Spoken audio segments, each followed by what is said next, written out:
Hello. Hello. ನಮಸ್ತೆ. ನಮಸ್ಕಾರ by. ಹೇಳಿ. ಇದೊಂದು ಸ್ಕಾರ್ಪಿಯೋ ಕಳಿಸ್ಕೊಟ್ಟಿದ್ರೆ ಬ್ಲ್ಯಾಕ್ ಕಲರ್ದು. ಹೌದು ಬೈ, ಕಳಿಸಿದ್ದೀನಿ.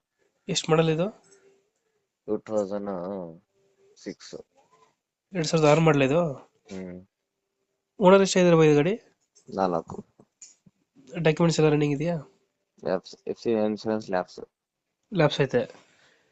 ಅದೇನು ಹ್ಮ್. ಮಾಡಿಸ್ಕೊಡ್ತೀರಾ, ಹಂಗೆ ಕೊಡ್ತೀರಾ? ಇಲ್ಲ ಹಂಗೆ. ಹ್ಮ್. ರನ್ನಿಂಗ್ ಆಗಿರೋ ಎಷ್ಟು ಬೈ ಇದು ಗಾಡಿ? ಹ್ಮ್. ರನ್ನಿಂಗ್ ಆಗಿರೋದು ಗಾಡಿ ರನ್ನಿಂಗು 1.5 ನೋಡಿದ್ದೆ. ಒಂದು 5 ಹೊಡಿದೆಯಾ? ಇಂಜಿನ್ ಎಲ್ಲ ಚೆನ್ನಾಗುತ್ತೆ. ಇಂಜಿನ್ ಚೆನ್ನಾಗಿದೆ. ಡೆಂಟ್ ಕ್ರಾಚಸ್ ಏನಿಲ್ಲ, ಗಾಡಿ ಚೆನ್ನಾಗೈತೆ. ಏನಿಲ್ಲ. ಮ್ಯಾಗ್ವಿಲ್ ಇದು ಇದು ಮ್ಯಾಗ್ವಿಲ್. 5 ಮ್ಯಾಗ್ವಿಲ್ 4. ಐತೆ. 4. 4 ಮ್ಯಾಗ್ವಿಲ್ ಇದೆಯಾ? ಗಾಡಿ ಕಂಡೀಷನ್ ಚೆನ್ನಾಗಿದೆ. 7 ಸೀಟರ್ ತಾನೆ ಇದು? ಹ್ಮ್. ಫೀಚರ್ಸ್ ಏನು ಬರ್ತಿದೆ ಇಂಟೀರಿಯರ್ ಇದು ಗಾಡಿದು? AC, power steering, 4 door, 4 window, back wiper.